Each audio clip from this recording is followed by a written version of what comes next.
ഒരു ഉപ്പും പുളിയാത്ത സാധനം അനക്ക് വെച്ചുണ്ടാക്കാൻ വെച്ചാന്ന് വെച്ചുണ്ടാക്കാൻ നിൽക്കരുത്.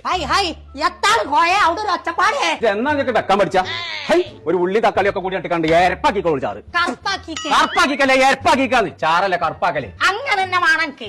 ഞാനോട് കല്യാണം കഴിച്ചല്ല ഞാനോട് പറഞ്ഞില്ല മൂന്നാമത്തെ ദിവസം ഒഴിവാക്കി വിടാനേ. അപ്പൊ എന്തൊക്കെയാണ് ഓരോ ചക്കരേനെ തേനാണ് പാലാണ് എന്ന് പറഞ്ഞാണ് കൊട്ടയിൽ വെച്ച് നടക്കേന് ഓരോ കുൽസൂനെ.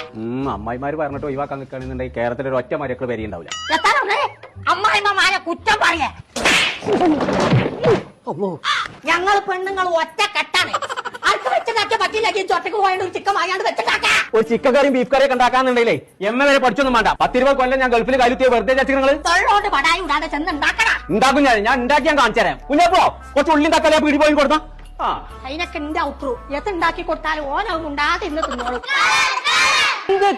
അന്റെ തന്ത കളർ ഇവിടെ വാ.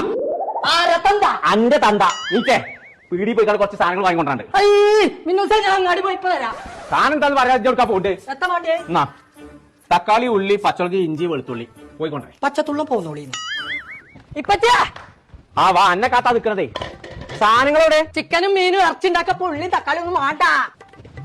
വെച്ചുണ്ടാക്കാൻ അതൊന്നും മാറ്റാൻ അതെല്ലാം പറ്റിയ പറഞ്ഞേ. ഐബീന്റെ പുതിയൊരു സാധനം ഇറങ്ങിക്കണോ? മൈമീന്റെ സാധനം ഇറങ്ങിക്ക്. മൈമീന്റെ അല്ല അത് ഐമിയാണ്. ഇത് ചിക്കൻ മസാല മാത്രമേ ഉള്ളൂ. ഉള്ളിയും തക്കാളി എവിടെയാണ്? അതന്നെ ഞാൻ പറയുന്നത്. ഇതിന് ഉള്ളിയും വേണ്ട തക്കാളി വേണ്ട തേങ്ങയും വേണ്ട.